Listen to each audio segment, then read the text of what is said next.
Depuis son assassinat en 1987, l'ombre du capitaine Thomas Sankara a toujours plané sur le Festival panafricain du cinéma et de la télévision de Ouagadougou. Par devoir de mémoire, un film a été réalisé sur cet héros africain. J'ai réalisé un film sur Thomas Sankara en 1991. Mais c'est un film dont la décision de le faire a été prise ici à Ouagadougou en 1989. Nous sommes venus, un certain nombre de camarades et moi, en 1989. Les cinéastes étaient divisés après l'assassinat de Thomas Sankara. Les cinéastes étaient divisés. Une partie, surtout chez les anglophones, c'était de boycotter. Je connais des cinéastes qui n'ont plus jamais remis les pieds ici. Maintenant, qui ont le désir de revenir. Mais ils n'ont jamais mis les pieds ici, depuis 1987. Donc les cinéastes étaient divisés.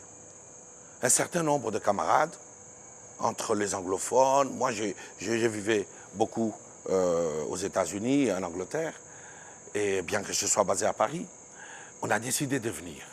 Il y avait John Akonfra du Ghana qui vit à Londres, June Divani de Guyana, qui est une grande dame du cinéma qui vit à Londres, il y avait Menelik Shabazz de Barbados qui vivait à Londres, et un certain nombre de camarades. Nous sommes arrivés à 4 h du matin par Air Afrique. Nous avons attendu que le soleil se pointe pour aller saluer les grands baobabs de Dagnoin. C'était notre première visite aux camarades. Et je me souviens, on a pris un taxi, il y avait les chauffeurs a mis une griotte malienne. Et cette musique nous transportait. On a mené le passé vers l'avenir. Donc nous sommes arrivés, il était 6 h du matin. Dans cette poussière de latérite, et tout d'un coup s'élevait devant nous, pour la première fois, le grand baobab de Dagnoin, avec ses branches qui partaient comme des racines dans toute l'Afrique. Et il y avait sur ces branches des vautours, des oiseaux. Donc on est arrivé, saluer les camarades, qui est supposé être couché là-bas. Et après, nous sommes allés, nous nous sommes arrêtés chez les parents. Et le père Joseph, il était 8 h, 7 h. Il nous a fait du café. Et il avait un enthousiasme. Que nous, on était là, habillés en sentiment de deuil. Et puis, il y avait à côté de lui 2 chaises vides. Et il me dit, c'est leurs chaises. Ce sont leurs chaises. On n'avait pas le courage de la question. On était des chercheurs de réponses. Et nous sommes repartis à l'hôtel Indépendance, où nous étions logés. Et nous nous sommes mis dans une paillote. Et puis on a commencé à parler. John Akonfra et moi, nous sommes nés la même année, en 1957. Et c'est une année importante pour l'Afrique. Et nous sommes concernés par des questions de mémoire. Et nous avons des parcours dans des familles politiques. Et on a commencé à parler des questions de mémoire. Et tout d'un coup, June Divani a dit, il faut qu'on fasse un film sur Sankara parce qu'il ne faut pas qu'on l'oublie. Et tout d'un coup, tout le monde m'a regardé. Dit, c'est toi qui vas faire le film. On ne m'aurait pas désigné, j'aurais senti mal. Mais on m'a désigné. Donc c'est d'abord une décision collective. Et je peux vous dire que 30 minutes après, on avait l'argent pour faire le film. Parce que Rod Stoneman, qui était producteur à Channel 4 à Londres, descendait de sa chambre pour aller au petit déjeuner. Et il nous voit. Il dit, ah ben vous êtes arrivé. Et June lui dit, nous avons décidé que Baloufou va faire un film sur Thomas Sankara. Et Rod dit, Channel 4 financera une partie, si vous voulez. À la 24e édition du Festival panafricain du cinéma et de la télévision de Ouagadougou et sous l'égide de la Guilde africaine de cinéma, un prix spécial porte le nom de Thomas Sankara. Donc nous avons fixé dans ces films ce que nous faisons aujourd'hui, le prix Thomas Sankara. Moi, je suis le président de la Guilde, dont je suis un des membres fondateurs. La Guilde est une association basée à Paris, 1901, dont la décision de création a été prise à Ouagadougou en 87, durant le FESPACO 87. Beaucoup de nos décisions viennent d'ici, parce que nous sommes de la génération qui sont devenus, qui ont été formés à l'étranger, mais nous sommes devenus des Africains à travers le cinéma et à travers le FESPACO et à travers la mémoire de Sankara. Donc, la guilde que je préside, qui a été présidée auparavant par Jean-Marie Thénault, qui a été présidée par Regina Fontanaclo, qui a été présidée par Dani Kouyaté, qui a été présidée par Abdourahmane Sissako. Et j'ai remplacé Dani Kouyaté en 2011. La guilde est une association qui regroupe des cinéastes. Nous l'appelons la guilde africaine des réalisateurs et producteurs. Ce n'est pas la guilde des réalisateurs et producteurs africains. C'est la guilde qui est africaine, la vision africaine du cinéma.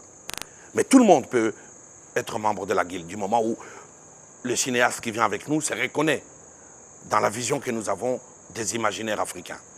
Donc la guilde que je préside a pris en charge cette idée que j'ai émise après la Révolution, en novembre, parce qu'il y a eu une libération des esprits. Nous avons dit, c'est maintenant le moment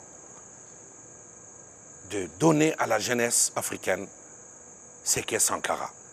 C'est pour ça que le prix Thomas Sankara est destiné à un court-métrage.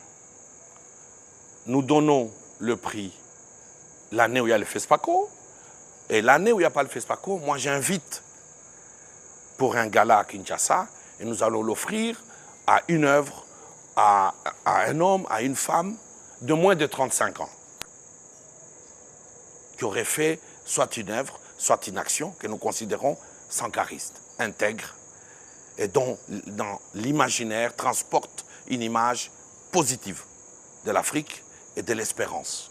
Pour les Burkinabés qui découvrent aussi ce prix à cette 24e édition du FESPACO, ils estiment que le festival s'inscrit dans une nouvelle dynamique depuis les événements des 30 et 31 octobre 2014.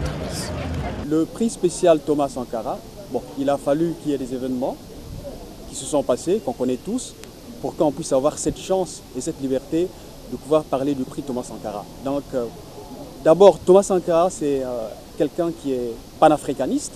Donc c'est vraiment une très bonne idée.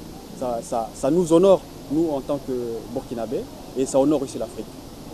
Avec ce prix qui pour moi rend hommage même à l'auteur du nom Burkina Faso, je pense que le FESPACO est en train de reprendre vraiment sa force et surtout elle est en train de suivre la logique de ce qui se fait au Burkina, les changements et vraiment l'appropriation des valeurs morales du Burkina. C'est un peu ça. Les initiateurs de ce prix sont clairs. Le prix spécial Thomas Sankara sera le prix de l'excellence, l'étalon de Sankara. Mais les critères sont sankaristes. C'est l'intégrité, c'est la dignité, c'est l'excellence. Nous ne sommes pas un prix, nous sommes le seul prix qui a été créé par des cinéastes et qui sera décerné par les cinéastes. Donc, qu'est-ce qu'un cinéaste cherche? Il cherche la créativité. Il cherche les talents. Il cherche l'excellence dans tous les départements de la cinématographie. Est-ce que la lumière est belle? Est-ce que le son est à sa place? Est-ce que l'image? Est-ce que le jeu dramatique? Est-ce que la structuration narrative? C'est l'excellence. C'est Sankara. Donc on n'est pas, nous, dans une recherche thématique, la femme dans les cinémas, les maladies, le machin. Non, nous sommes des cinéastes. On n'est pas des banquiers, on n'est pas des politiques, nous sommes des cinéastes, nous cherchons la créativité, la quintessence même du talent dans tous les départements. Et comme Sankara a dit, osons inventer l'avenir, nous cherchons l'audace dans la proposition cinématographique. Mais nous cherchons l'intégrité, la dignité. Nous cherchons Sankara. Vous savez, c'est comme il y a l'étalon de Yenenga, là c'est l'étalon de Sankara. C'est-à-dire que c'est le baromètre de l'excellence. C'est un prix donné par des cinéastes. Et le film que nous allons choisir, il va représenter cela. Eh bien, si nous n'en trouvons pas, nous ne donnons pas le prix. Nous ne donnerons pas le prix. Ça veut dire qu'au FESPACO 2015, on peut ne pas avoir le Ah oui, croyez-moi. Croyez-moi. Et c'est aussi, nous aurons voulu que ces prix ne soient pas dotés de l'argent. Parce que Sankara, on ne peut pas les lier à l'argent. Mais le FESPACO a des règles. Et les cinéastes, c'est des gens qui respectent les règles. Parce que même si tu refuses les règles, tu crées de nouvelles règles. Le FESPACO dit, le minimum, c'est 2 millions. Bon, on a discuté entre nous, on a dit 3 millions. Mais c'est la dotation la plus basse. On ne pouvait pas faire autrement. Parce que nous, on aurait voulu que ça soit juste le prix du prestige donné par des professionnels à un autre professionnel. Thomas Sankara au FESPACO 2015, Comme quoi, plus rien ne sera comme avant au Burkina Faso et plus rien ne sera comme avant au FESPACO. E